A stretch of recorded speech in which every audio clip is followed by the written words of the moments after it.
औज़ुबिल्लाहिमिनश्शैतानिर्रजीम बिस्मिल्लाहिर्रहमानिर्रहीम कुल आऊज़ु बिरब्बिल फ़लक मिन शर्रि मा ख़लक़ व मिन शर्रि गासिक़िन इज़ा वक़ब व मिन शर्रि नफ़्फ़ासाति फ़िल उक़द व मिन शर्रि हासिदिन इज़ा हसद सदक़ल्लाहुल अज़ीम अल्लाहुम्मा सल्लि अला मुहम्मदिन नबिय्यिल उम्मी व अला आलिहि व सल्लिम Taslima. Balochistan public service commission में डिस्ट्रिक्ट लिटरेसी ऑफ़िसर ग्रेड 16 की 16 सीट्स अनाउंस हुई हैं और 16 दिसंबर जिसकी क्लोजिंग डेट थी। आज उसका हम लेक्चर नंबर 2 देखने जा रहे हैं जो कि क्लासरूम असेसमेंट के 3 छोटे छोटे टॉपिक्स पे मुश्तमिल होगा।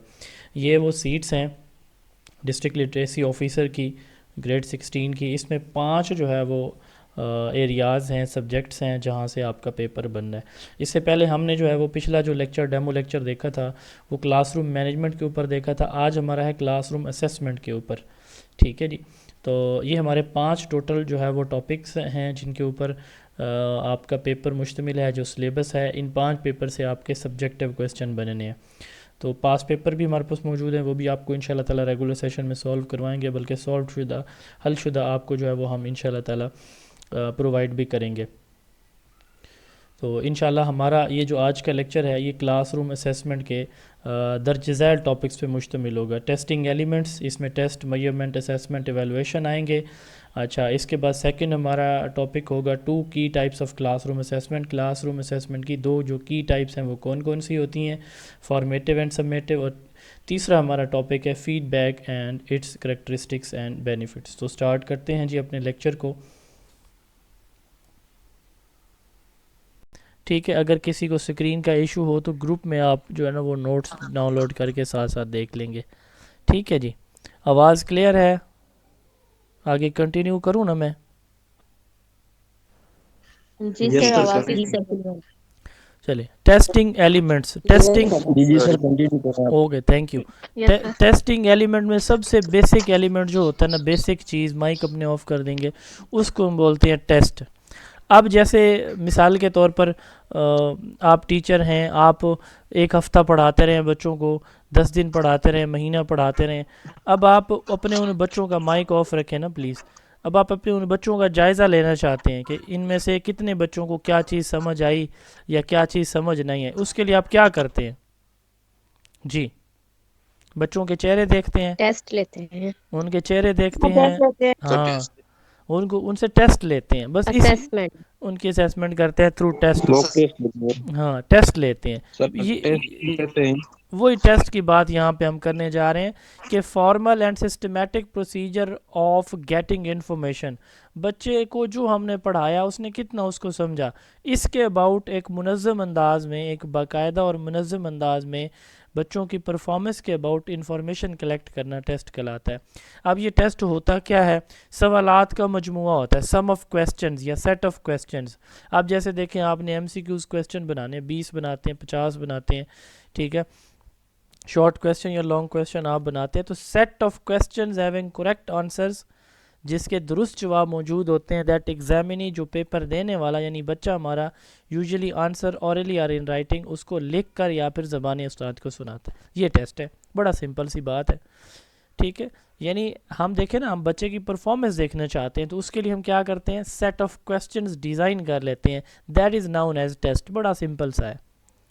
ठीक है, अब जैसे हमने किसी का टेम्परेचर चेक करना हो, बॉडी टेम्परेचर, तो क्या चीज़ यूज़ करते हैं जी? क्या यूज़ करते हैं? Thermometer. Thermometer. Thermometer. Thermometer use करते हैं ना। थर्मोमीटर। अच्छा, अगर किसी का वज़न नापना हो, वज़न मापना हो कि जी फ़लाँ का कितना वज़न है या हाइट, तो वज़न के लिए क्या यूज़ करते हैं? तराजू, बैलेंस, ऐसे ही है। Weight machine. अच्छा, जी हाइट जी के लिए क्या यूज़ करते हैं? Weight machine. हाइट के लिए क्या यूज़ करते हैं? Measuring tape. ऐसे है या मैं गलत बोल रहा हूँ? जी। Yes sir. Yes sir. तो यस इसी सर, तरह मेजरमेंट। ये सारे टूल्स हैं, इन सबको टूल्स, डिवाइसेस या इंस्ट्रूमेंट। अच्छा, आपसे एक रिक्वेस्ट है, आप माशाल्लाह समझदार हैं। एक दफ़ा कही हुई बात मेरा ख्याल है दोबारा मुझे नहीं कहना पड़ेगी। अब जैसे मोहतरमा फ़ायज़ा साहिबा हैं, चले उनका ऑफ हो गया, मैं उनको नहीं कहता कुछ, तो आज ये थोड़ा सा देखते रहेंगे, आपको पता नहीं चलेगा कि आपका माइक ऑफ है या ऑन है। लेकिन बाकी मेरे कानों की तो खैर है, ये तो पक गए हैं पिछले 5 साल में ये बात कहते कहते कि स्टूडेंट्स माइक ऑफ रखें और फिर भी जो है ना वो ऑन होते हैं और मैं सुनता रहता हूँ। तो आप सब जो बाकी हमारे नए लोग आए हैं तो वो थोड़ा सा इरिटेट होंगे। हाँ, नहीं पता नहीं चलता, मैं यही कह रहा हूँ कि आज चूँकि पहला दिन है तो थोड़ा सा इस पे कंट्रोल रखेंगे। आप बाज़ औक़ात ना, हम चूँकि ये फैमिली का टाइम है, रात का वक्त है, तो सारे अक्सर कमरों में इकट्ठे ही बैठे होते हैं हम हेडफोन लगा के, तो बाज़ औक़ात फैमिली डिस्कशन भी, फिर मुझे सिंधी आती नहीं है लेकिन अब थोड़ी थोड़ी बातें समझ लेता हूँ, तो वो फैमिली डिस्कशन एटलीस्ट हमारी डिस्क्लोज ना हो इस फोरम पे, क्योंकि ये लेक्चर पूरे का पूरा रिकॉर्ड हो रहा होता है मेरा, तो वो फिर यूट्यूब पे भी जाता है, तो इस तरह के मसाइल हैं। अब बात मैं ये कर रहा था कि अब जैसे देखें ना, हम टेम्परेचर मापते हैं तो हम कहते हैं कि जी हम एक थर्मामीटर यूज़ करते हैं, हाइट के लिए मेजरिंग टेप, वज़न के लिए बैलेंस, वेइंग बैलेंस, ठीक है।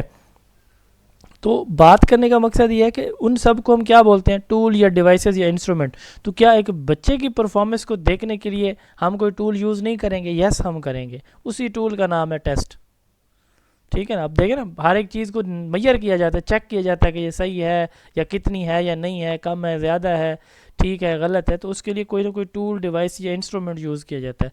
तो जो टूल हम क्लासरूम में करते हैं उस टूल डिवाइस या इंस्ट्रूमेंट को हम क्या बोलते हैं? टेस्ट। यहाँ तक क्लियर जी? इससे आगे फिर चलते हैं जी। टेस्ट की समझ लग गई? सवालात का मजमुआ जिससे हम बच्चे की परफॉर्मेंस को चेक करते हैं। अच्छा, अब इसके बाद आता है मेजरमेंट। अब मैंने अपनी क्लास का टेस्ट लेना है, मैंने 50 MCQs बना लिए, या मैंने को 5 CRQs कंस्ट्रक्टिव रिस्पॉन्स क्वेश्चन दे दिए उनको अपनी क्लास को, उन्होंने जवाब लिख के मुझे हैंड ओवर कर दिया आंसर शीट, मैंने उसको चेक किया, इस तरह चेक करके मैंने बच्चों के नंबर लगा दिए।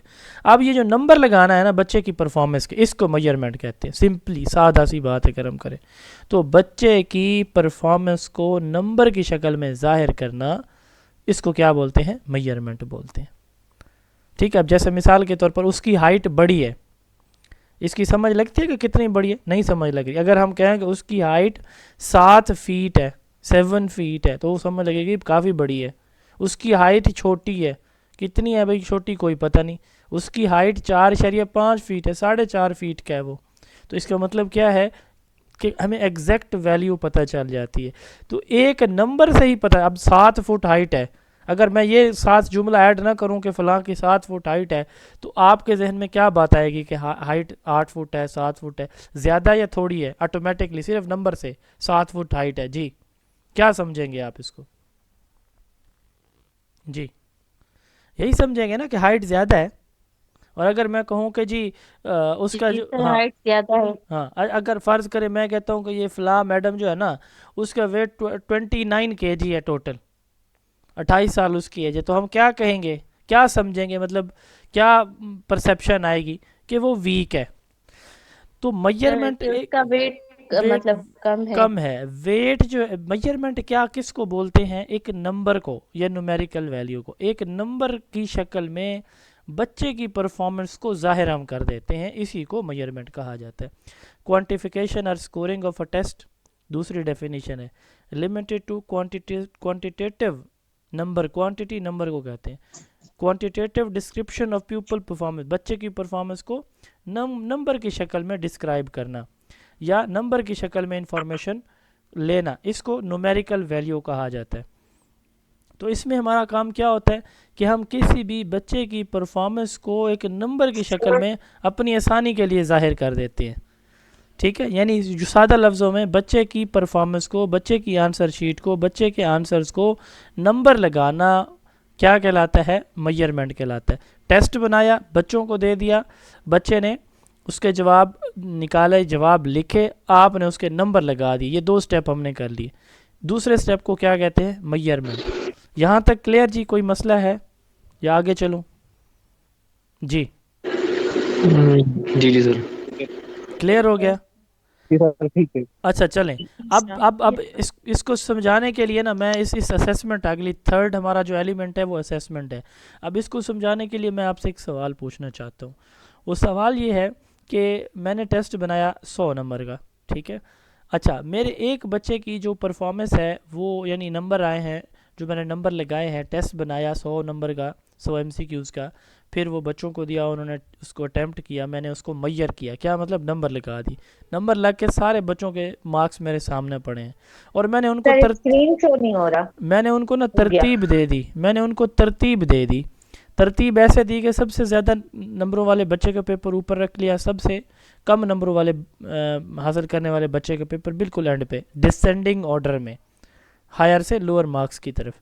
वो मेरे सामने टेबल पे वो बंडल पड़ा है। अब मैं ऊपर ऊपर वाला पेपर उठाता हूँ, उसको साइड पे करता हूँ, एक दरमियान से निकालता हूँ और एक एंड से निकालता हूँ। अब सवाल यहाँ से शुरू हो रहा है, ये बैकग्राउंड था क्वेश्चन का। पहले बच्चे के नंबर थे 92 आउट ऑफ 100, जो ऊपर ऊपर से मैंने उठाया। जो दरमियान से उठाया उसके नंबर थे जी 49 या 50 कर लें, चाहे 50 कर लें। और जो तीसरा पेपर मैंने उठाया ना जी, उसके 17 नंबर थे।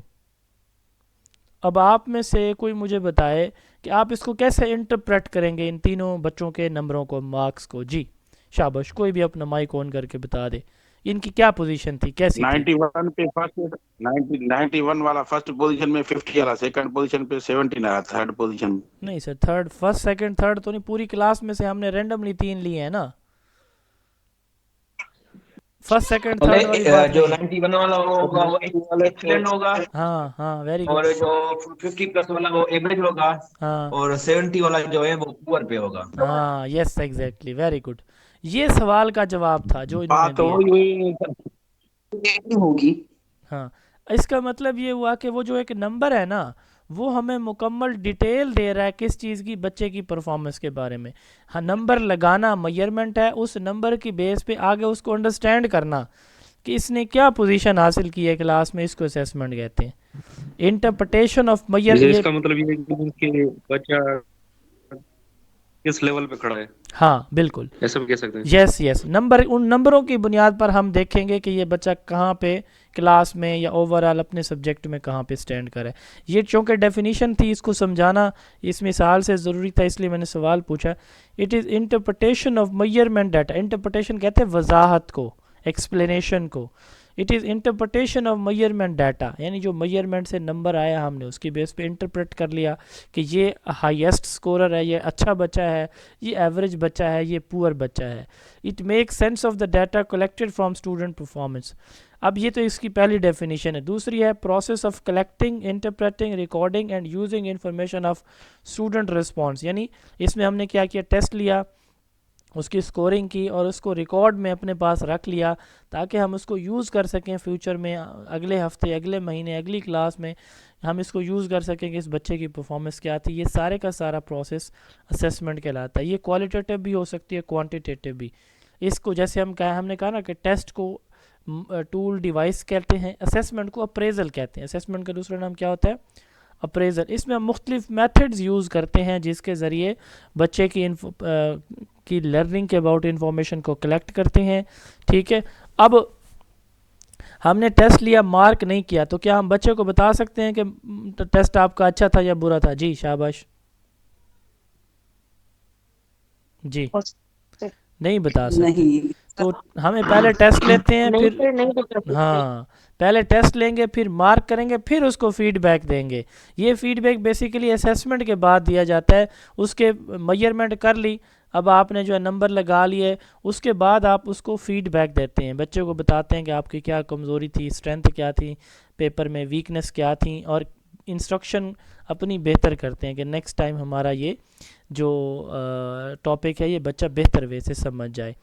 ठीक है जी, अब देखें, हमने टेस्ट लिया सवालात का सेट। मेजरमेंट हमने कहा कि वो जो सवालात का टेस्ट बच्चों ने हल किया उसके नंबर लगा दिए। फिर असेसमेंट पे आ गए हमने ये कहा कि असेसमेंट क्या होती है।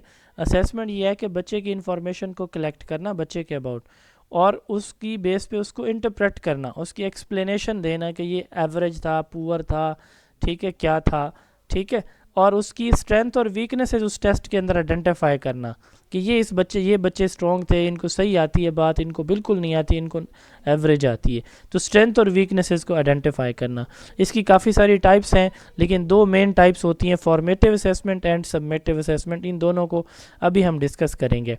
अच्छा, ये तो हम अक्सर करते हैं, ये तीनों स्टेप्स हम क्या करते हैं, हम अपनी क्लासेस में अक्सर करते हैं, टेस्ट भी बनाते हैं, उनकी नंबरिंग भी करते हैं और उसकी बेस पे बच्चों की काट छांट भी करते हैं, उनकी पोजीशंस भी देते हैं, असेसमेंट तक ये काम हम करते हैं। एक और टर्म भी इन चारों के अंदर है, यूज़ होती है, वो होती है जी इवेलुएशन। उसका नाम क्या है? इवेलुएशन। अब देखें, हम अब तक पहले तीनों चीज़ों में क्या उस्ताद की असेसमेंट कर रहे थे, उस्ताद की चेक कर रहे थे परफॉर्मेंस, या बच्चे की कर रहे थे? शाबाश, कोई बता दे। टेस्ट बना के बच्चों की कर रहे थे। यस एग्जैक्टली, हम बच्चे की परफॉर्मेंस को देख रहे थे, ठीक है। लेकिन एक टर्म हम यूज़ करते हैं इवेलुएशन। इवेलुएशन का मतलब होता है जजमेंट। अच्छा, ये जो हमारे अदालतें होती हैं उनमें जज बैठे होते हैं, वो किसी एक प्रोसेस को देखते हैं या दोनों पार्टीज को सुनते हैं, देखते हैं? दोनों सुनते हैं, दोनों को यानी जो तय करेंगे क्या है क्या नहीं। जज क्या करता है? दोनों पार्टीज को देखता है, ऐसे है। जज का मतलब ही सर यही है कि उस अगले को जज करना, हाँ, मतलब जजमेंट दोनों, करना उसकी। मतलब मैं यहाँ पे वर्ड यूज कर रहा हूँ, दोनों पार्टीज। पार्टी को अच्छा, अब हमारे क्लास में दो पार्टी से क्या मुराद है? स्टूडेंट एंड टीचर, ऐसे ही है, समझिएगा बात को ज़रा सा। जी सर। अच्छा, इवेलुएशन का दूसरा नाम होता है जजमेंट। इवेलुएशन का दूसरा नाम क्या है? क्या नाम होता है इवेलुएशन का दूसरा? Sir judgement. जज कह लें। तो इसका मतलब ये Judgment, हुआ sir. कि इवेलुएशन सिर्फ बच्चों की परफॉर्मेंस को देखेगी या टीचर्स की परफॉर्मेंस को भी देखेगी? सोच के बताएं। सर दोनों की परफॉर्मेंस को, Yes. स्टूडेंट की होनी चाहिए। यस एग्जैक्टली, वेरी हम गुड। अभी जो है ना वो स्टूडेंट की परफॉर्मेंस देखेंगे। हाँ, इवेलुएशन दोनों की परफॉर्मेंस को देखती है, overall performance of a program, process. यानी आप देखें ना, टीचिंग एक प्रोसेस है, उसमें टीचर भी पढ़ाता है, उसमें स्टूडेंट भी है, उसमें करिकुलम भी है, स्कूल का माहौल भी है। तो ओवरऑल देखें कि लेसन प्लान किस तरह बनाया गया, टीचर ने किस तरह पढ़ाया, बच्चों ने किस तरह पढ़ा, सारे के सारे प्रोसेस को जब जज किया जाता है, ये साल में एंड पे किया जाता है, इसको इवेलुएशन कहा जाता है। असेसमेंट हम हर रोज़ भी करते होते हैं, इवेलुएशन हर रोज़ नहीं होती, ठीक है। वैल्यू जजमेंट ऑफ स्टूडेंट जी, जी, sir. Performance based on the test, judgement of value, worth और quality of a whole process और प्रोग्राम। पूरे प्रोग्राम, या पूरे प्रोग्राम से मुराद यहाँ पे पूरे के पूरे स्कूल के सिस्टम को, उसमें टीचर भी, हेड भी शामिल, curriculum, text books, time table, सब कुछ, बच्चे की लर्निंग, ठीक है, बच्चे की हाज़िरी, टीचर का पढ़ाने का तरीका, सारी चीज़ें हम इसमें देखते हैं वैल्यूएशन के अंदर। तो इसकी बेस पे फिर हम फर्दर डिसीजन लेते हैं कि किसको पास करना है, किसको फेल करना है, कौन सा टीचिंग मेथड जो है वो अच्छा रहा। जी जी, थोड़ा सा सुन लें, थोड़ा सा सुन लें, मैं सवाल लेता हूँ कि कौन सा टीचिंग मेथड किस टीचर का अच्छा रहा, किसका नहीं रहा, ठीक है, कौन सी स्ट्रेटजी अच्छी रही, कौन सी अच्छी नहीं रही, ठीक है। तो इसकी बेस पे हम बच्चों को फिर पास फेल करते हैं साल के एंड पे, और फिर टीचर से भी जवाब तलबी होती है कि भाई आपकी परफॉर्मेंस आपकी क्लास की कमज़ोर क्यों रही है, ठीक है जी। तो इवेलुएशन का दूसरा नाम क्या होता है? जजमेंट। और ये पूरे के पूरे प्रोसेस की होती है। अब आप सवाल करें, क्या कर रहे थे? मैं ये कह रहा था टीचर्स की इवैल्यूएशन कौन करेगा यहाँ पे?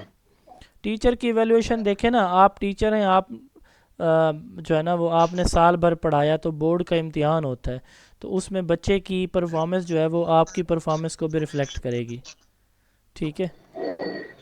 तो बच्चे की परफॉर्मेंस हम देखेंगे, क्लास में 30 बच्चे फेल हो गए, ठीक है, 5 बच्चे पास हैं, तो इसका मतलब क्या हुआ? टीचर की परफॉर्मेंस रिफ्लेक्ट होगी कि नहीं होगी? तो इसमें दोनों चीज़ें देखी जाती हैं। हाँ, तो ये 4 टर्म्स हैं जी, ठीक है। सबसे पहले टेस्ट है, फिर मेजरमेंट है, फिर असेसमेंट है, फिर इवेलुएशन है। माइक अपने ऑफ कर दिया करें, थैंक यू सो मच। अब हम जो ये सवाल है जो सबसे इम्पोर्टेंट, जो पेपर आपके CRQs में पेपर की शक्ल में CRQ की शक्ल में आ सकता है, what is the key difference between assessment and evaluation, elaborate with examples. तो ये मैंने आगे CRQs भी दिए हुए हैं, अगर आपको नोट्स में आपने शायद देखे भी होंगे। तो ये मैंने CRQs बना के बड़े सादा CRQs बनाए हैं जो इस टॉपिक से रेलिवेंट जितने बन सकते हैं। ये वो सवाल है जो मैं बताना चाह रहा था, ये वाला, ये कहाँ गया? हाँ, ये वाला, ये स्लाइड नंबर 18 पे मौजूद है। How evaluation is different from assessment give, ये मैं यहाँ से आई थिंक मैं एक्सप्लेन कर लूँ बजाय इसके कि उस स्लाइड से, उसमें भी हम देख लेंगे। कि असेसमेंट जो है ना वो collection of information through test, quizzes, observation and activities. It focus on measuring performance, इसका फोकस परफॉर्मेंस की मेजरमेंट के ऊपर होता है, जबकि एवेलुएशन ओवरऑल क्वालिटी पे फोकस करता है। ठीक है, ये डिफरेंस आ गया। बाकी उधर स्लाइड में आ जाएं वापस। ये यहाँ पे मैंने काफ़ी सारे डिफरेंस लिख दिए हैं इनके टाइटल के साथ। Definition, process of collecting information about student performance, ये जजमेंट है, जजिंग द क्वालिटी और इफेक्टिवनेस ऑफ द लर्निंग, पूरे के पूरे प्रोसेस की क्वालिटी को हम इसमें देखते हैं। अच्छा, assessment through out the lecture, through out the session होती है, जबकि इवेलुएशन फाइनल होती है, एंड पे होती है। ठीक है, टू मॉनिटर एंड इम्प्रूव। अब देखें ना, मैं रोज़ाना पढ़ाऊँ। अब आपसे एक सवाल है, आप जो है वो ख़वातीन से सवाल है कि आपके घर में गेस्ट आने हैं, ठीक है, आप खाना बना रहे हैं, साथ चेक भी कर रहे हैं, टेस्ट भी कर रहे हैं, सही बन रहा है, गलत बन रहा है, और एक दूसरे घर में, साथ वाले घर में खातून खाना बना रही है, उसके घर भी आज को गेस्ट आ रहे हैं स्पेशल कोई, तो वो खाना बनाने के दौरान कुछ भी नहीं करते, वो एंड पे जाकर टेस्ट करती हैं, और मेहमान भी पहुंच चुके हैं। तो देखें कौन ज़्यादा बेहतर कर सकता है अपनी परफॉर्मेंस को, ऑप्शन ए या ऑप्शन बी? जी डेफिनेटली ऑप्शन ए, क्योंकि वो ड्यूरिंग द कुकिंग जो है वो कर रहा है। ये तो हो सकता है कि उसे बहुत ज्यादा एक्सपीरियंस हो एक्सपीरियंस तो सारे टीचर हमारे होते हैं कुकिंग ना, का। ये भी तो होता है, ये ऑप्शन भी होता है। बट देखें मिसाल के तौर पर एक्सपीरियंस बंदा कोई रेसिपी, कोई फार्मूला डालना भूल जाए, कोई चीज़ यूज़ करना भूल जाए। अब ये मकसद समझाने का यहाँ पे ये था कि जैसे उसमें देखें ना कि ऑप्शन ए जो है उसके पास एक है कि वो चीज़ें चेक कर रहा है साथ साथ कि कहाँ पे डेफिशिएंसी आ रही है, और उन कमज़ोरियों को वो फौरी ठीक कर रहा है। एक उस्ताद जब ड्यूरिंग द लेक्चर, पढ़ाने के दौरान साल वो चीज़ें अपनी चेक करता है और उनको ठीक भी करता रहता है, ये असेसमेंट होती है। और एवेलुएशन, एक उस्ताद बिल्कुल साल के आखिर पे इम्तिहान ले, अब वहाँ पे जो पास हुआ पास, जो फेल हुआ फेल, अब तो कोई ऑप्शन नहीं होगा। तो इसलिए कहते हैं कि it monitor and improve the on going learning, जबकि इसमें हम ये फाइनल जजमेंट है, इसके बाद डिसीजन होगा। ये फॉर्मेटिव है, इन दोनों को भी हम पढ़ेंगे अगली स्लाइड में कि ड्यूरिंग द सेशन जो होती है उसको फॉर्मेटिव असेसमेंट कहते हैं। ये सबमेटिव है जो एंड पे होती है, इसमें हम डायग्नोज और डिस्क्राइब करते हैं चीज़ों को, क्या प्रॉब्लम है, कहाँ पे प्रॉब्लम है, उनको हम डायग्नोज करते हैं, चेक कर लेते हैं, फिर उसके अकॉर्डिंगली हम उसको सोल्यूशन भी उसका निकाल लेते हैं। ये जजमेंट है जिसकी बेस पे हम डिसीजन करते हैं। ये कंटिन्यू रहती है through out the course, through out the academic year, ये एंड पे होती है। इसमें क्विज़ेज़, डिस्कशंस, होमवर्क, प्रोजेक्ट, ये चीज़ें शामिल हैं। ये फाइनल एग्ज़ाम है या फिर टर्म पेपर हैं जैसे सेमेस्टर वाले होते हैं। ठीक है, तो फाइनल एग्ज़ाम और टर्म पेपर हो गया, मिड टर्म, फाइनल टर्म जैसे होता है। तो इसमें फौरी बच्चों को फीडबैक हम देते हैं कि जी ये आपकी कमज़ोरियाँ असेसमेंट में हैं, फीडबैक, जबकि इस एवेलुएशन में फ़ीडबैक नहीं होता, वो फाइनल स्कोर हम उनको असाइन करते हैं, ग्रेड या स्कोर मिलता है, A B C, first second third grade. तो इसमें टीचर यूज़ करता है, ठीक है, और इसमें एक्सटर्नल बॉडीज़ भी, इवेलुएशन में एक्सटर्नल बॉडीज़ भी इन्वॉल्व होती हैं। तो ये डिफरेंस था test, measurement, assessment and evaluation, और दो जो की टर्म्स हैं असेसमेंट एंड इवेलुएशन में। अब हमारी क्लास के अंदर ना दो की असेसमेंट की टाइप्स यूज़ होती हैं, बड़ी आसान सी हैं, और हम में से अक्सर बतौर स्टूडेंट और बतौर टीचर इनको ज़रूर जानते हैं। शायद किसी को नाम का ना पता हो तो वो अलग बात है। अब मैं पढ़ा रहा हूँ ना, मैं पढ़ाने के दौरान जितने भी सवाल आपसे कर रहा हूँ ये सारे के सारे फॉर्मेटिव असेसमेंट कहलाते हैं। एक टीचर पढ़ाने के दौरान शुरू से लेकर एंड तक जितने भी सवाल करता है ड्यूरिंग टीचिंग, उनको क्या कहते हैं भाई, क्या बोलते हैं? फॉर्मेटिव। अब आप में से जो कंप्यूटर वाले हैं लोग, वो ये टर्म समझते होंगे, फॉर्मेट। फॉर्मेट किसी चीज़ का डिज़ाइन को कहते हैं, किसी चीज़ की तैयारी का जो मरला होता है ना वो फॉर्मेट होता है। ठीक है, उसको क्या बोलते हैं भाई? फॉर्मेट। अब इसमें बच्चों को हम पढ़ा रहे हैं, उनको एक टॉपिक तैयार करा रहे हैं, तो ये तैयारी का ही मरला है उनका, तो इसलिए इसको कहा जाता है फॉर्मेटिव असेसमेंट। ये कब होती है? पढ़ाने के दौरान। ठीक है, और दूसरी इसके टोटली उल्टा है, ये एंड पे होती है।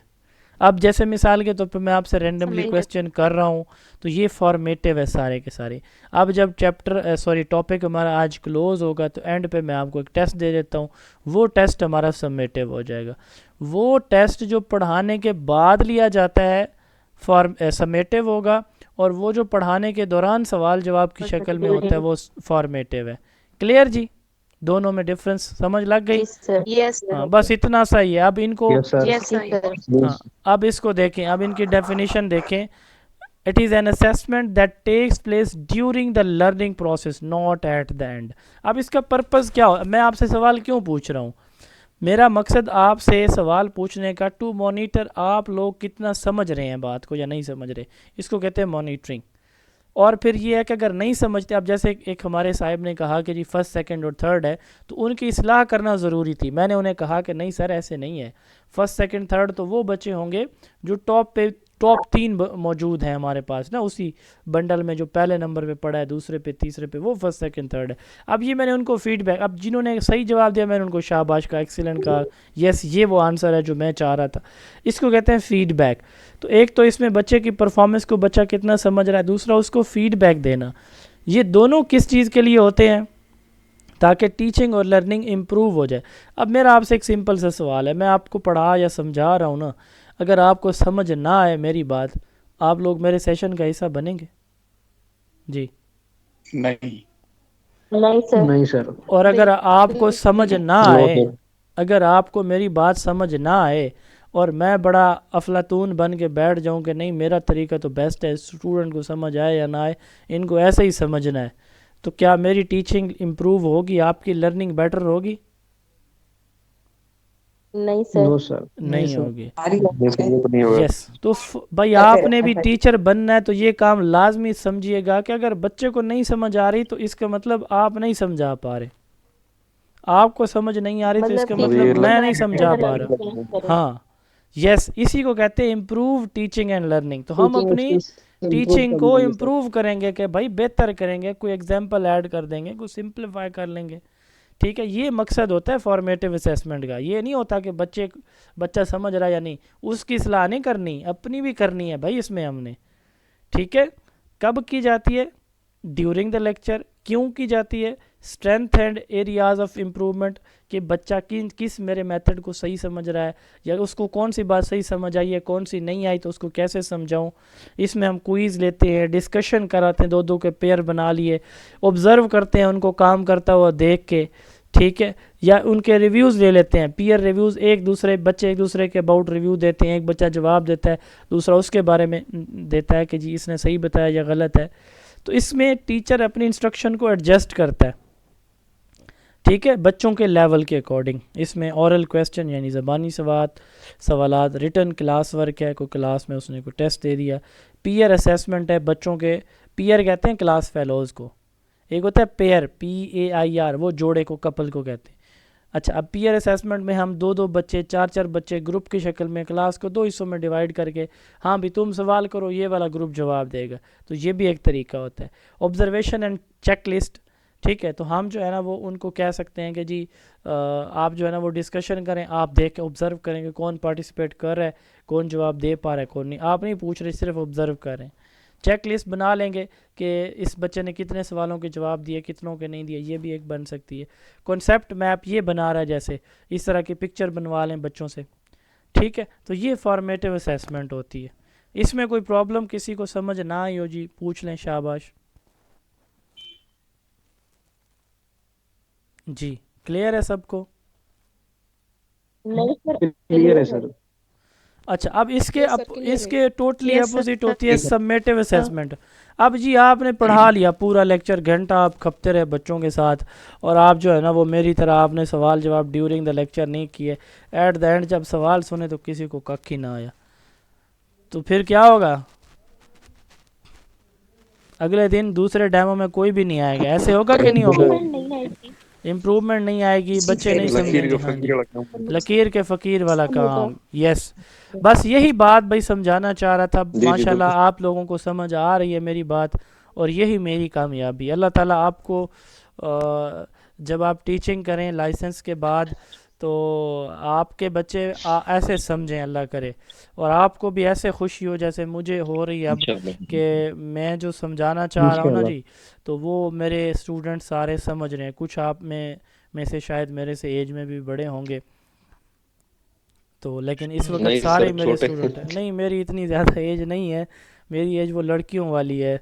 वो कितनी बताती हैं, उनकी 40 भी हो तो कितनी बताती हैं? मैं तो 21 की हूँ हैं। 20 सर। सर हाँ, 20 21, 25। 20 नहीं 25 बहुत ज़्यादा बोल दिया भाई। 40 वाली 21 बोलती है। जिन्होंने अभी 25 बोला ये 50 की होंगी। नहीं, इनको सर ना से 18 या ये 20 बताते नहीं, होगा। एक्सक्यूज मी, मैं कोई 50 की नहीं हूँ। नहीं नहीं, अच्छा चलें, छोड़ें, एक दूसरे के ऊपर काउंटर टाक ना करें। मैं जनरल एग्जांपल दे रहा गर्ल्स हूँ। का भरोसा ना कर। हाँ, मैं भी बस 20 वो 21 किडिंग सर, ये थोड़ा अच्छा चले, मेरी मस्त सुन ले, माहौल है। मैं भी 21 का हूँ, यूँ समझ लें बस आज एक दिन के लिए। अच्छा, फॉर्मेटिव असेसमेंट की बात, समेटिव की सॉरी कर रहे थे। Assessment that takes place at the end of the learning, ठीक है, यानी जो मैंने समझा लिया और आपको पता भी है कि मैं क्या कहना चाह रहा हूँ। इसमें क्या होता है कि एंड पे हम परफॉर्मेंस ही देख सकते हैं कि कितना उसने लर्न किया या नहीं किया। इसमें कोई हमारे पास और ऑप्शन नहीं है कि हम उसको, अब देखें ना, 5 मिनट रहते हैं, या टेस्ट आपने एंड पे ले लिया, महीने के बाद आपने ले लिया। क्वेश्चन है सर प्लीज। जी जी जी, पूछें पूछें सर। अच्छा, to evaluate student learning at the end of the instruction कब होती है? After learning. क्यों होती है? To check effectiveness of instruction and student achievement, कि इंस्ट्रक्शन अच्छी रही या नहीं रही, स्टूडेंट ने कितना कुछ अचीव किया। और इसमें फाइनल ग्रेड दिए जाते हैं, final grade, standardize test, unit. Question है प्लीज। सर क्वेश्चन पूछें आप, मैं तो कह रहा हूँ पूछें। एंड ऑफ यूनिट प्रोजेक्ट्स, जी पूछें सर आप, क्या सवाल है?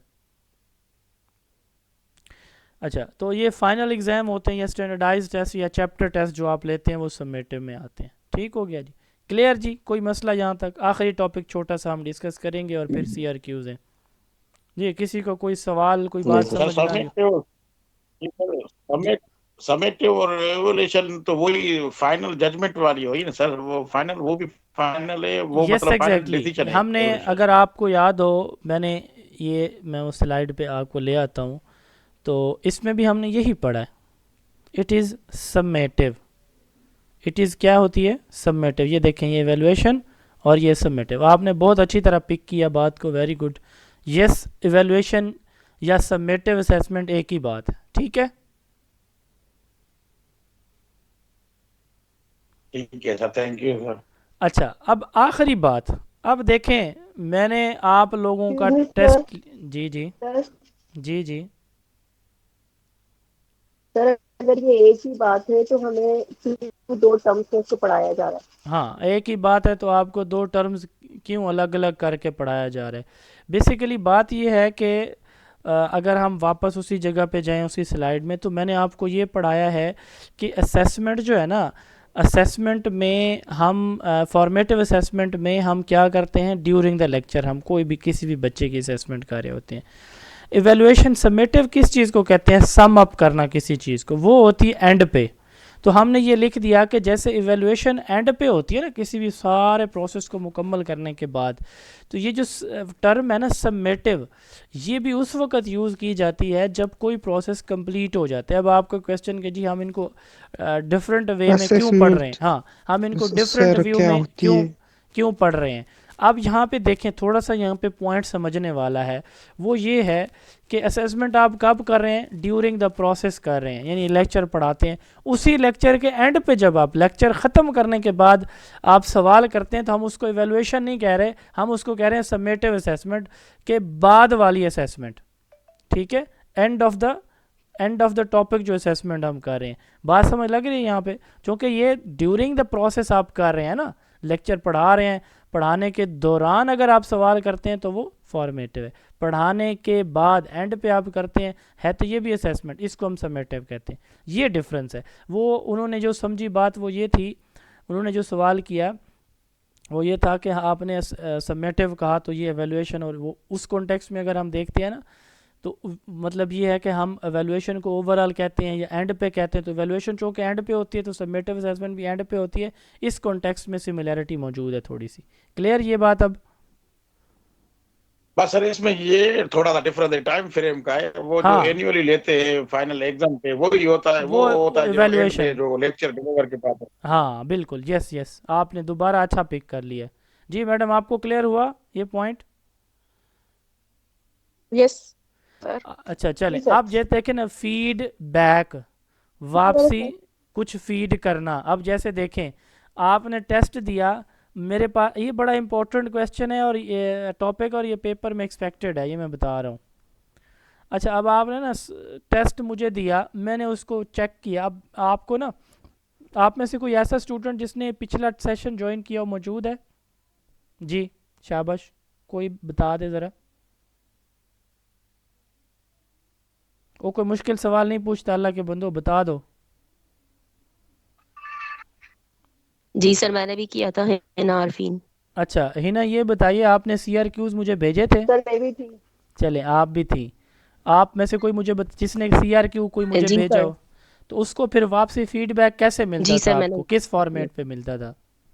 जी सर, जी सर, वॉइस नोट दिया था सर आपने, और वर्बल मिलता था हमें। जहाँ जहाँ जो भी मतलब डेफिशिएंसी आपको लग रही थी, आपने उसको जो है इम्प्रूव करने की मतलब हमें कहा था। ठीक है, यानी जो आपकी कमज़ोरियाँ थी वो मैंने बताया कि बच्चों यहाँ पे आपने इसको गलत लिखा है, या ऐसे नहीं ऐसे लिखना चाहिए था। दूसरा, जहाँ पे आपकी स्ट्रेंथ होती थी उनकी भी तारीफ़ कभी की थी, या आपने अच्छा लिखा जी है? सर, हमेशा। जी सर, बहुत अच्छा इनकरेज जी किया था सर। आपने, स्पेशली जी मेरी सर। राइटिंग को, और जो मैंने वर्ड्स अपनी तरफ से लिखे थे, तो हाँ, मुझे अच्छी इंकरेजमेंट मिली थी वहाँ से। बस ये मैं आपको अपनी तारीफ़ सुनवाने के लिए इनसे मैं ये सवाल नहीं पूछा था वैसे, ये समझाने के लिए कि फ़ीडबैक होता क्या है। इन्होंने मुझे CRQs भेजे थे, CRQs मैंने पढ़े, एक एक सवाल पढ़ा, उसको जो क्वेश्चन इन्होंने लिख के मुझे भेजा आंसर, उसके बाद मैंने इनको बताया कि बच्चों यहाँ पे आपकी राइटिंग बहुत अच्छी है, ग्रामर की मिस्टेक मैंने बताई, स्पेलिंग की मिस्टेक्स मैंने बताई। अच्छा, जो सेंटेंस में जो चीज़ नहीं पूछी गई वो ऐड की गई है आंसर में, वो मैंने बताया इररेलेवेंट है। ठीक है, जो अच्छा लिखा हुआ था मैंने उसको अप्रिशिएट किया, इवन मैं ग्रुप में शेयर करता था कि ये आंसर्स मुझे बहुत अच्छे लगे। ऐसे है, होता रहा है। Yes sir. जी हाँ, सर। जो आंसर सबसे अच्छे होते थे उनको मैं जो है वो ग्रुप में शेयर करता रहा हूँ कि ये मेरे स्टूडेंट के आंसर बहुत अच्छे थे। इवन एक दफ़ा मुझे बाद में बड़ी एम्बेरसमेंट भी हुई, मैंने एक स्टूडेंट का जो मुझे अच्छा नहीं लगा, वो मतलब सबसे कमज़ोर था, वो मैंने भेज दिया। और ये बात आज मैं बता रहा हूँ, पहले मैंने कभी जिक्र नहीं की। अब उस स्टूडेंट, नाम नहीं लिखा होता था, ये नोट कर लीजिएगा कि मैं नाम कट करके भेजता हूँ, जो अच्छा लिखने वाला या बुरा लिखने वाला, ताकि ये फिर पता ना चले। अच्छा, उस बंदे या बंदी जो भी था या थी, वो उसने उसके बाद मुझे आज तक वो CRQ सॉल्व करके नहीं दिए कि यार मेरा तो इतना भी बुरा था कि सर ने ग्रुप में भेज दिया। अब ये मुझे बाद में फ़ील हुआ कि मुझे शायद नहीं भेजना चाहिए था। हालांकि मेरा मकसद उस एक सिंगल स्टूडेंट को टीज़ करना नहीं था, मेरा मकसद ये था कि इस तरह के आंसर अगर आप लिखेंगे तो आप हो सकता है नाकाम हो जाए। बहरहाल मतलब मेरी मेरी वो लर्निंग थी।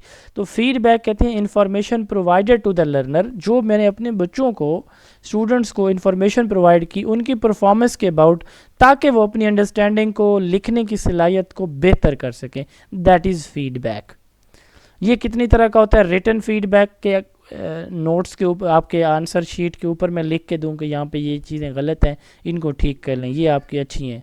दूसरा है वर्बल फीडबैक के, मैं ज़बानी बता देता हूँ, मैं ज़्यादातर वर्बल फीडबैक देता हूँ। इसमें ये होता है क्योंकि व्हाट्सएप पे मुझे, मैं या तो प्रिंट करूँ या फिर उसको सॉफ्ट में उसके ऊपर लिखूँ, तो वो बड़ा मसला होता है। तो ये फिर आप इतने ज़्यादा सारी शीट्स होती हैं तो वो प्रिंट करना भी काफ़ी मुश्किल हो जाता है, और फिर फीडबैक पिक्चर देना। तो वो मैं सिंपली क्वेश्चन दो, मैं एक लैपटॉप ऑन कर लेता हूँ और एक टैब ऑन कर लेता हूँ, तो एक साइड से पढ़ता हूँ, दूसरी साइड पे से फीडबैक देता चला जाता हूँ, तो ये आसान हो जाता है। तो वर्बल फीडबैक है। फिर है पीयर फीडबैक, जब बच्चे एक दूसरे को फीडबैक देते हैं, स्टूडेंट एक दूसरे का काम चेक करें, उनको फीडबैक दें, ये पीयर फीडबैक कहलाता है। अब इसकी खसूसियात या इसकी क्वालिटीज़ देख लें क्या क्या होती हैं। पीयर फीडबैक स्पेसिफिक होता है, यानी जो सवाल पूछा गया उसी के अबाउट फीडबैक दिया जाएगा। ये नहीं कोई टीचर कहेगा कि जी तुम तो फ़लाँ जगह से हो, फ़लाँ एरिया से हो, तुम तो ऐसे ही लिखते हो। नो, जो सवाल है उसके अबाउट बात करनी है बस। ये ठीक है, अच्छा लिखा है, ग्रामेटिकल गलत है, स्पेलिंग की मिस्टेक है, अच्छा लिखा है, बुरा लिखा है, उस टाइमली फीडबैक टाइमली दिया जाता है। ये ना हो कि फ़ीडबैक जो है ना वो टेस्ट आपने आज लिया और 3 महीनों के बाद आप उनका रिज़ल्ट दे रहे हो तो वो बच्चों को चीज़ें ही भूल जाएं। कंस्ट्रक्टिव फ़ीडबैक का मकसद ये हो कि बच्चा उसको इम्प्रूव करे, ना कि उस पर क्रिटिसिज्म हो। ठीक है, बैलेंस्ड, सिर्फ कमज़ोरियाँ ना बताएं, सिर्फ खूबियाँ ना बताएं, स्ट्रेंथ एंड वीकनेसेस दोनों को हाईलाइट करें, बैलेंस रखें दोनों का, रेलिवेंट, आपके जो फीडबैक है आपके ऑब्जेक्टिव्स के अकॉर्डिंग हो, पर्सनलाइज, हर एक बच्चे के प्रॉब्लम्स डिफरेंट हैं, नीड्स डिफरेंट हैं। तो फीडबैक हम जो दें, ठीक है, वो बच्चों की नीड के अकॉर्डिंग हो, क्लियर फीडबैक दें, एक्शनेबल, ताकि बच्चा उन चीज़ों को बेहतर भी कर सके, वो बातें उनको कहें जो वो फिर कर भी सकें, वो इम्प्रूवमेंट ला भी सकें। लास्ट है इनकरेज रिफ्लेक्शन, बच्चे के अंदर सेल्फ रिफ्लेक्शन है, वो अपनी परफॉर्मेंस को खुद प्रमोट करे, बेहतर करे। अब ये एंड पे इसकी आखिरी स्लाइड है जी आज के लेक्चर की, आप लोग थक भी गए होंगे। इससे लर्निंग बेहतर होती है। ठीक है, बच्चा क्लास में इंगेज होगा। ठीक है ना, जब उसे पता चलेगा कि टीचर तो मुझे ऑन करता है, वो मेरी कमज़ोरियाँ जो है वो बताता है ताकि मैं उसको बेहतर कर सकूँ, मेरी खूबियों पे तारीफ़ करता है तो मैं अब अगर अच्छा लिखूँगा तो मेरी दोबारा तारीफ़ होगी। अच्छा, इंगेजमेंट, बच्चा इंगेज रहता है, एक्टिव रहता है, कॉन्फिडेंस आता है इसमें फीडबैक से बच्चे के अंदर। ठीक है, उसकी स्ट्रेंथ को वो देखता है, फिर आगे बढ़ने की कोशिश करता है। स्किल्स डेवलप होती हैं, राइटिंग में है, लिसनिंग में है, स्पीकिंग में प्रॉब्लम्स हैं, तो आंसर्स को डिज़ाइन करने में प्रॉब्लम है, तो वो स्किल्स डेवलप होती हैं। सेल्फ रेगुलेशन, बच्चा इंडिपेंडेंटली यानी ख़ुद से अच्छा करने की कोशिश करता है जब उसका उस्ताद इनकरेज करता है। तो टीचर स्टूडेंट रिलेशनशिप बेटर होते हैं, इससे उस्ताद पे एतमाद करते हैं। Student promote growth. अब देखिए, मैं एक छोटी सी मिसाल लेता हूँ। मेरी एक स्टूडेंट है, उनका कोई फैमिली का इशू बना। अब मेरी ये नेचर है कि मैं बहुत ज़्यादा रिस्पॉन्सिव हूँ, स्टूडेंट को रिस्पॉन्स करता हूँ। उसने मेरे साथ फैमिली का एक इशू शेयर किया कि सर मेरा ये प्रॉब्लम है और मैं सुसाइड करने लगी हूँ। अब देखें, मतलब मैं इतना बिज़ी था उस दिन, और अचानक जैसे स्क्रीन पे मैंने मैसेज पढ़ा तो मैंने सारे काम छोड़ के उसको टाइम देना शुरू किया। मैं कहा यार ये बच्ची खुदा ना खास्ता ये मुझे बता रही है तो मैं भी ये कुछ ऐसा गलत कर जाए। तो फिर मैंने उसको संभालने की कोशिश की, उसके अंदर एक कॉन्फिडेंस डेवलप किया, मैंने उसको अल्लाह ताला के करीब करने की कोशिश की। उसके लिए मैंने ख़ुद दुआएं की कि या अल्लाह इसकी मुश्किल आसान कर। तो जब आप अपने स्टूडेंट को, अब मेरे लिए मसला ये होता है कि मैं हज़ारों लोगों को डील कर रहा होता हूँ, तो अगर इस तरह का कोई प्रॉब्लम है, अब ऐसे केस में उस बच्ची वो बहुत ज़्यादा मतलब डिसहर्ट थी, बहुत ज़्यादा वो मसाइल में उलझनों में घिरी हुई थी। तो अब मेरे लिए मुश्किल होता है कि मैं किसी स्टूडेंट को, मतलब ये है कि अपनी जॉब भी और इतने सारे सेशन भी और इतने सारे स्टूडेंट्स भी, उसको फिर स्पेशल टाइम दे के बंदा उसको समझाए, और ऐसा बंदा साफ ज़ाहिर आपके एक मैसेज से बात नहीं समझता। तो ये वो चीज़ होती है जो जब आप फीडबैक देते हैं ना, अपने बच्चे को समझाते हैं, तो वो आपके ऊपर एतमाद करता है, वो आपको वो बातें भी बताता है जो शायद वो अपनी फैमिली के साथ भी डिस्कस नहीं कर सकता। तो अल्लाह ताला उसकी मुश्किल आसान करे। अब वो अल्हम्दुलिल्लाह ठीक है बच्ची। कल भी उसकी कॉल आई हुई थी और उसको कहती है सर मेरा कोई भाई नहीं है, अगर कोई होता तो मेरी ये विश थी कि आपके जैसा होता।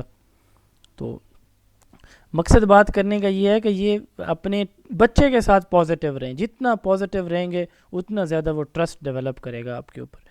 Promote growth, create a mind set of continuous improvement. तो कंटिन्यूस इम्प्रूवमेंट आपका टारगेट हो कि हमारे बच्चे की बेहतरी आए, बस ये मकसद हो फीडबैक का। तो ये थे जी आज का हमारे लेक्चर। ये कुछ CRQs हैं, सॉल्व फॉर्म में मैंने दिए हुए हैं।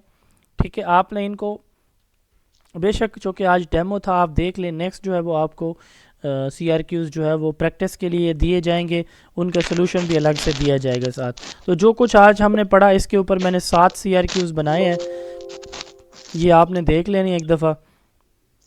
आपको कोई सवाल है आज के सेशन के हवाले से तो आप पूछ सकते हैं। मेरी तरफ से जो आज का लेक्चर था ये एंड है जी। सर एक सवाल मेरा है कि आप एट द एंड हमें होमवर्क वगैरह भी दिया करेंगे? देखें, हमारा जो पैटर्न है वो ये होता है। आपने अच्छा सवाल किया, मैंने शायद ये बात पहले नहीं एलिब्रेट की कि मैं ना आपको, जैसे आज का लेक्चर हुआ है ना, एंड पे ये कितने 7 CRQs मौजूद हैं।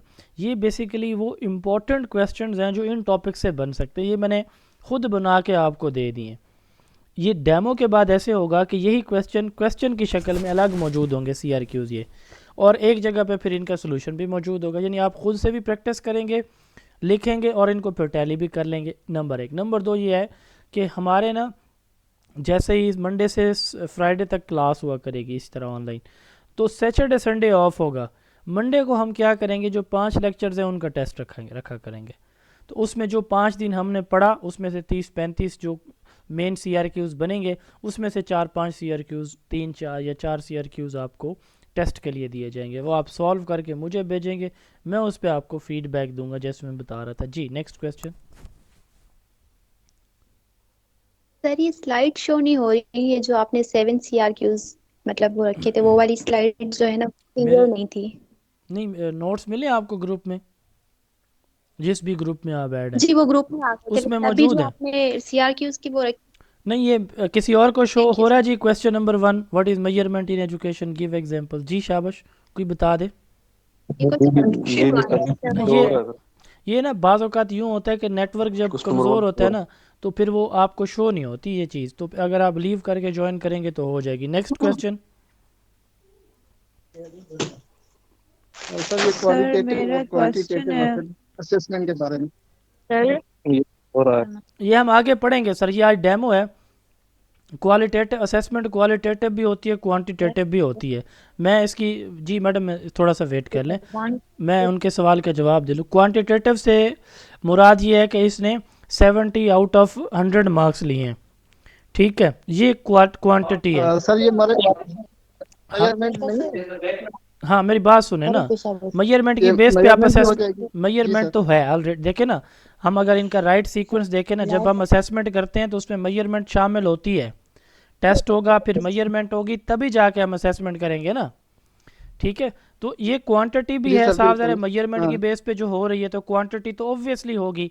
लेकिन अगर हम इसको यूँ कहेंगे कि 70 वाले की परफॉर्मेंस एक्सीलेंट है, तो अब एक्सीलेंट क्या है, क्वालिटी है या क्वांटिटी है? तो ये क्वालिटी हो जाएगी। Yes exactly. तो ये क्वालिटी हो जाएगी। तो हम कहते हैं कि ये तो क्वालिटेटिव है। अगर हम 70 कह रहे हैं तो ये क्वांटिटी है और ये मेजरमेंट हो जाएगी फिर। हाँ जी मेजरमेंट है, यस जी। Next question.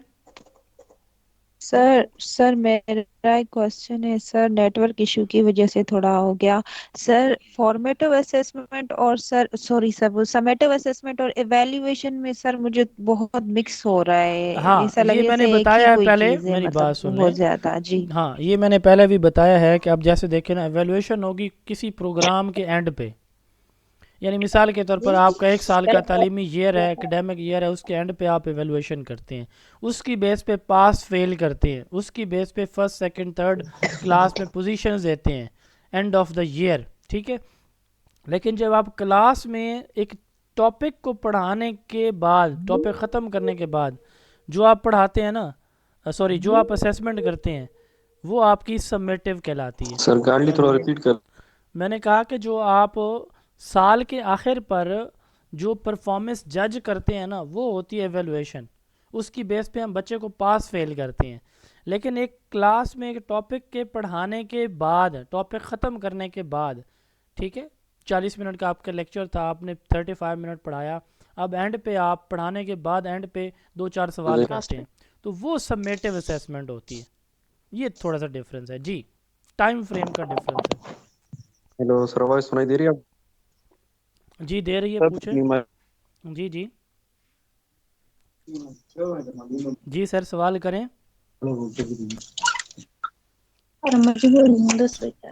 मेरी आवाज़ आ रही है जी आप लोगों को? सर अभी प्रीवियस जी सर जी पूछें।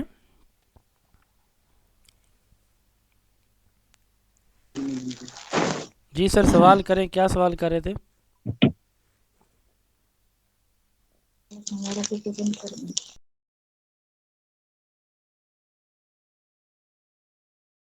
अगर आप अब हमारा ये सेशन, मुकम्मल सेशन जो है वो ज्वाइन करना चाहते हैं, रेगुलर सेशन जिसमें हम इन सारे एरियाज़ को कवर करवाएंगे जो कि यहाँ पे मेंशन किए गए हैं, इंशाअल्लाह ताला आपके सिलेबस के अकॉर्डिंग सारी चीज़ें होंगी। तो उसके लिए आप हमारा व्हाट्सएप नंबर नोट कर लें, इस पे इजी पैसा अकाउंट जो है वो हमने बनाया हुआ है। तो हमने टोटल मुकम्मल सेशन की जो फ़ीस है वो रखी है सिर्फ 2000 रुपये, 2000 है हमारे फुल सेशन की फ़ीस है, जिसमें आपको 2 माह में 45 डेज से 2 मंथ में आपको ये सारे जो टॉपिक्स हैं वो इंशाअल्लाह ताला हम कवर करवाएंगे जो सिलेबस में मेंशन है पाँचों के पाँचों। तो ये अकाउंट नंबर है 033280555905। लैला बतूल इजी पैसा और जैज़ कैश अकाउंट है इसी नंबर के ऊपर। आप इस पे अपनी रजिस्ट्रेशन फ़ीस 2000 रुपये पे करें और पे करने के बाद इसका स्क्रीनशॉट भी इसी नंबर के ऊपर, इस पे व्हाट्सएप अकाउंट है हमारा, इसी नंबर के ऊपर आप जो है स्क्रीनशॉट भेज दें, अपना नाम और शहर का नाम लिख के भेज दें, आपको रेगुलर ग्रुप में ऐड कर दिया जाएगा। तो इंशाअल्लाह ताला 2 दिन के बाद हमारा जो रेगुलर सेशन है वो स्टार्ट होने जा रहा है। तो जो भी स्टूडेंट ख्वाहिशमंद हैं जो सेशन ज्वाइन करना चाहते हैं वो 2 दिन आपने डेमो देख लिया होगा। यही हमारा पैटर्न होगा कि हम आपको रिकॉर्डेड फॉर्म में कंप्लीट लेक्चर प्रोवाइड करेंगे और उस लेक्चर के पीडीएफ जो है वो कलरफुल नोट्स भी आपको प्रोवाइड करेंगे इंशाअल्लाह ताला। और इसमें हमारी सब्जेक्टिव बुक भी है, अगर कोई स्टूडेंट चाहता है कि वो सब्जेक्टिव बुक ले ले ताकि उसको नोट्स प्रिंट ना करवाने पड़े, तो हमारी बुक भी इसके ऊपर मौजूद है, वो भी स्टूडेंट परचेज़ कर सकते हैं। जो हमें रेगुलर सेशन ज्वाइन करेंगे हम उनको फ्री होम डिलीवरी देंगे, प्लस 10 to 15% हम उसको बुक पे ऑफ भी देंगे और एडिशनली हम उनको free home delivery home address पे किताब भेजने की सहूलत भी इंशाअल्लाह ताला हमारे पास मुयस्सर है और हम ये सर्विस प्रोवाइड करेंगे। 0332805590 इस पे आप रब्ता कर सकते हैं, अपने रजिस्ट्रेशन करवा सकते हैं। याद रखिएगा सिर्फ 2 दिन बाकी हैं रजिस्ट्रेशन में, उसके बाद हम रेगुलर सेशन जो है वो स्टार्ट करेंगे। अल्लाह हामी व नासिर, अस्सलाम वालेकुम।